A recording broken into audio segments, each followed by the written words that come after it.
welcome back to digital class, and now we're looking at an electrical circuit. And we are now focusing mainly on the components of electric circuit. So as you know, what is an electric circuit? So basically when you see something like this, dang, dang, dang, then you have something like this. Yeah, that is basically an electric circuit, which we will learn more about the different types of electric circuit in our next video. Now, let's first understand about what are the components, what are the different things we have in electric circuit, okay?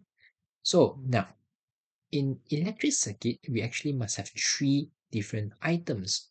First, we must have battery. Second, we must have wire. And third, we can just have any of the electrical appliance, okay? So such like bulbs, radio, television, a motor, depending, okay? But let's first look at our battery. So battery again is very important. Why? Because it stores chemical potential energy, which was later converted into electrical energy. Now, wires without battery actually doesn't really make any sense. Okay, so we need to have battery to provide electricity. Okay, now as you can see, battery is look like this. So if we draw it, then it will be something like this. That's how we usually draw a small battery. But we also have a symbol for it, and you use this symbol to draw in an electric circuit because it's a bit hard to draw like this, right? So we have a symbol that indicates a battery. Okay, and you must understand there's a positive side and also the negative pole of a battery. So for example, you know that the battery like this, the one that coming out here is actually positive pole, the positive pole, and this side will be the negative pole. So you know this is plus, this is minus. Okay, and the same thing, how do we indicate this in our symbol here? That is how we draw a longer line to represent the positive, and the shorter line will be the negative pole. Okay, so as example, you look at this, I have actually drawn this, right? Then which part is a positive? Is it this part or this part? You know the longer line is a positive, right? So here will be positive and here will be negative. Okay, now you might be wondering, teacher, you only drew like one line, another line here. Why there's four lines here? So basically, you know that this represents one battery. And if I add another battery, that would be like this. Okay, and you can just imagine this would be like this. Like this. Then I add another battery like this. Okay, so if I want to add another more, I'll add like this. So there will be another battery. Okay, so that's three batteries here. Okay, I think it makes some sense, but you need to understand one very important thing. When we arrange the battery, we must arrange always in this way. Means that either positive on the right side or either positive on the left side like this. Okay, we cannot organize like this or like this. Okay, this is actually cannot. Okay, it doesn't work. So we must organize in this way. Okay, so I think that makes sense. And next we have wire. And wires, as you know, is a wire. So that's how we draw wire. Okay, this is a line in a symbol. Okay, now again, wires allow electricity to flow through and is made of conductors like copper.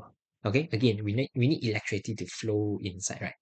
That's why we have a conductor inside, and we use insulator to cover it outside so that you will not get electric shock from the outside. Okay, so usually we use copper and put inside. Okay, and next we have an electrical appliance. Again, as I have mentioned, it depends on whether you want to make a light bulb to lit up or you want to make a functional radio or anything. Okay, so in this case, let's focus on bulb instead. Okay, and bulb, as you can see, this is the bulb. And usually we just draw like this, right? Ding ding. Then we just like this. That's a bulb. Okay, and in symbol, we will draw it like this. This is the symbol. We put a circle, then we just put an X there. That is actually the symbol for light bulb. Now, you need to understand that this light bulb is made up of first the filament, the wires, the glass casing, the metal casing, and the metal tip. Now, let me just focus mainly on these two, the metal casing and the metal tip. So metal casing is here. You can see I put an arrow there for you, right? Metal casing, this is the casing. and metal tip is here. And it's actually very important for you to take note that if I were to actually have a circuit, if I were to have the circuit, the part that I must connect is the metal casing and the metal tip. Huh? What do you mean? Here's an example. I want to have this circuit. Let me just draw. I want to have this circuit. Then I will must connect to the side, which is the metal casing. Example, I draw a battery here. Ding. Can you see? You notice that this is actually a circuit. We have battery, very good. We have wire, very good. And this part, we have this bulb. And in order for this bulb to be function, have light, again, I must connect to the metal casing here and the metal tip here. Okay, no matter left or right, but one part must on the metal casing, another part must at the metal tip. Okay, again, very important again. So let me just highlight this again. The wire is supposed to connect to the side of the metal casing and the metal tip of the bulb. So as you can see, I actually have given you another examples here where you can see again a metal casing, a metal tip. Again, if both side of metal casing, it will not work. Okay, and for sure, if you put on the bulb there, for sure it doesn't. The glass casing here, for sure it wouldn't work also. Okay. And now, I have mentioned that we must have three items, battery, wires, and an electrical appliance. This is a must to have. But sometimes we will also add something called the switch inside. Is switch very important? Not really. I mean, in as the basic things we need, lah, okay? But switch is still important in order for us to on and off, okay? It's not a must to have. But of course, it's good to have a switch to control the lights, whether it's on, it's off. Okay. So now first you must understand that switch is actually used to control the flow of electricity.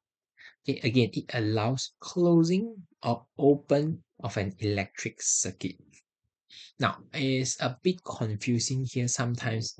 Now, without looking at this diagram, if I say the word close, it seems like, oh, close means that I don't want it to light up. Right? On means that I want it to light up. But in this case, it's not. Closed circuit in this case means that this is actually functional, means that everything is connected. This is called closed circuit. On the other hand, open circuit means that, can you see here? It open up. There's a space, there's a gap in between here. That's why this light bulb is not functioning. Again, I repeat, this closed circuit allows electricity to flow through everything. That's why the bulb here light up or lit up. But open circuit instead, here, can you see here is open? There's a gap here. There's an open gap. That's why this light bulb will not light up. So it's a bit confusing because always we thought open, but open doesn't mean actually, in this case, doesn't mean it will light up. Okay. So again, when it's a closed circuit, means that the switch is on. That's why it allows electricity to flow. Okay, let me just highlight these keywords. Maybe it's very important for you. Close means on, means allow electricity. If they use the word open, means that it is off, means that it does not allow electricity to flow. Okay, so again, important to take note of this. Okay, some of the keywords here that you might be confusing. Now, I need to remind you that this word closed circuit is very important.